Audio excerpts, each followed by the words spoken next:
जय हिंद मेरे प्यारे बच्चों। आइए आज हम लोग सीखते हैं इलेक्ट्रोनेगेटिविटी। इलेक्ट्रोनेगेटिविटी क्या होता है। पहली बात तो ये किसी एलिमेंट का आइसोलेट स्टेट में हम नहीं बता सकते हैं। ये क्या होती है, रिलेटिव टेंडेंसी, मतलब एक दूसरे एटम के कंपैरिजन में इसको चेक किया जाता है। कैसे चेक किया जाता है, सबसे पहले हम डेफिनेशन देख लेते हैं। Relative tendency of an element to pull shared pair electrons towards itself. ठीक है, इसका एग्जाम्पल हम लोग ऐसे लेते हैं।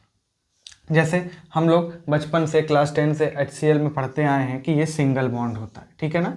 ये सिंगल बॉन्ड होता है, हाइड्रोजन और क्लोरीन में एक एक इलेक्ट्रॉन दोनों मिलकर शेयर किए हैं। ठीक, ये जो सिंगल बॉन्ड है ये इलेक्ट्रॉन पेयर है। अब ये प्रैक्टिकली देखा गया है, ये जो इलेक्ट्रॉन पेयर है ये किसके तरफ शिफ्टेड ज़्यादा है, देखो क्लोरीन की तरफ ज़्यादा शिफ्टेड है।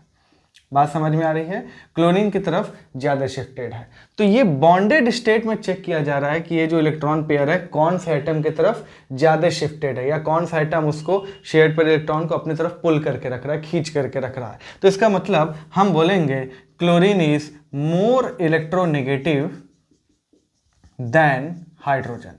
बात समझ में आ रही है। अब जैसे क्लोरीन ज़्यादा इलेक्ट्रोनेगेटिव है तो हम ये नहीं कह सकते कि क्लोरीन सबसे ज़्यादा इलेक्ट्रोनेगेटिव है।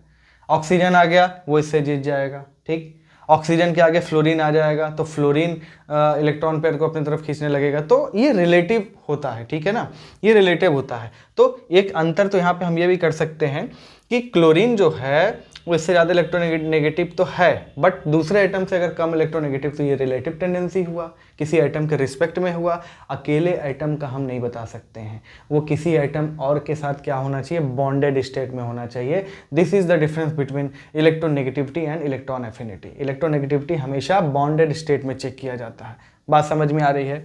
तो ये अगर इसके तरफ शिफ्टेड है तो हम बोलेंगे कि इस पे आएगा पार्शियल पॉजिटिव पार्शियल नेगेटिव, क्योंकि ये कंप्लीट इलेक्ट्रॉन तो लिया नहीं है ना, ये कंप्लीट लूज किया है। तो इसका मतलब ये पार्शियल पॉजिटिव पार्शियल नेगेटिव आएगा और ये कहलाएगा पोलर कोवेलेंट बॉन्ड। क्या कहलाएगा, पोलर कोवेलेंट बॉन्ड।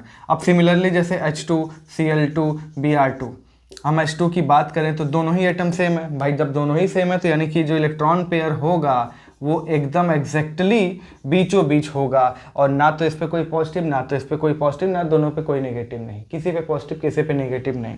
ये कहलाएगा non polar covalent bond. Non polar covalent bond. Clear है, इसको नोट कर लो।